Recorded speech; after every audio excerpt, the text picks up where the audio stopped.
आपको बता दें कि आगरा में मासूम बच्ची से दरिंदगी का मामला सामने आया। राज्य महिला आयोग की सदस्य बबीता चौहान पहुंची पीड़ित परिवार के घर और लोगों से ली जानकारी। बता दें कि थाना जगदीशपुरा पहुंचकर अधिकारी से मामले में चल रही कार्रवाई की जानकारी भी ली है। बच्चियों से दुष्कर्म की घटनाएं अति संवेदनशील बताई जा रही हैं। फास्ट ट्रैक कोर्ट में चलेगा मामला, 15 दिन में होगी कार्रवाई। इस बार की कार्रवाई बनेगी नजीर। युवक के मानसिक बीमार होने की बात से असहमत दिखाई राज्य महिला आयोग की अध्यक्ष। आपको बता दें कि परिवार समझौते के प्रयास में था। हमने काउंसलिंग के बाद परिवार को कार्रवाई के लिए मनाया।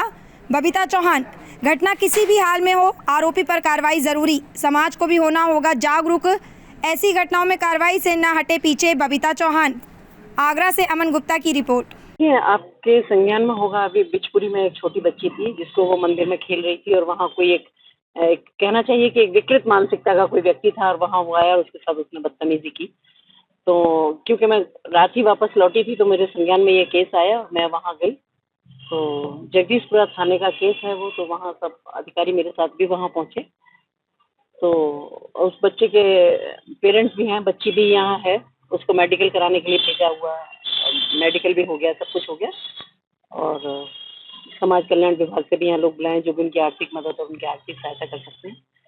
तो वो सारी चीज़ें देखिए। तो निश्चित रूप से मैं यही कहना चाहूँगी कि अभी हम यहाँ बैठे थे तो चर्चा हो रही थी कि हम ऐसे क्या प्रयास कर सकते हैं, क्योंकि ये तो अलग बात है कि घटना होने के बाद पुलिस उस पर एक्शन ले रही है या घटना होने के बाद वो हमारे केस आ रहे हैं, पर पुलिस के प्रयासों से और हमारे प्रयासों से ऐसे क्या प्रयास हो सकते हैं कि घटना ही ना घटे। तो मुझे लगता है कि इसमें बहुत ज़रूरत भी है कि अभी जो अभिभावक हैं, उनके माता पिता हैं, उनको भी थोड़ा सा एक जागरूक करने की भी ज़रूरत है। जो अभी हम यहाँ बैठे हुए थे तो बात भी हो रही थी। दूसरा, उन बच्चे के परिवार वालों के लिए भी काउंसलिंग के लिए भी बोला है कि वो भी होगी। तो कहीं ना कहीं समाज में अभी कुछ ऐसा तो है कि जागरूकता का अभाव है, जिसके कारण इन घटनाओं को अंजाम मिलता है। अगर मैं ये कहूँ कि पुलिस काम नहीं कर रही तो भी गलत होगा, क्योंकि पुलिस ने सारा काम अपने यहाँ किए हैं और बहुत अच्छे से सारा उनको निपटाया। लेकिन एक टाइम ये भी आया कि वो भी बयान देने से मुकर गई और उन्होंने वो किसी दबाव में आकर कॉम्प्रोमाइज करने के लिए तैयार हो गई। तो जब ऐसी चीजें होती है ना, तो वहाँ क्या होता है कि पुलिस पे प्रश्न चिन्ह लग जाता है कि वो एक मैटर आया कि भाई लड़की को ऐसे रेप करने की कोशिश की या रेप किया किसी बच्चे के साथ या कुछ ऐसा हुआ, और वहाँ उसके घर वाले वो समझौता कर लेते तो कहते पुलिस के संज्ञान में था लेकिन पुलिस ने काम नहीं किया। लेकिन आज मैं देख रही हूँ यहाँ कि पुलिस भी वहाँ है, पुलिस कह रही है कि भाई आप कॉम्प्रोमाइज मत करो, आप किसी से मत डरो, हम आपके साथ हैं। उसके बावजूद भी उनकी समझ में नहीं आया, लेकिन फिर उसके बाद जब समझाया, उनकी काउंसलिंग कराई है तो उनको समझ आया।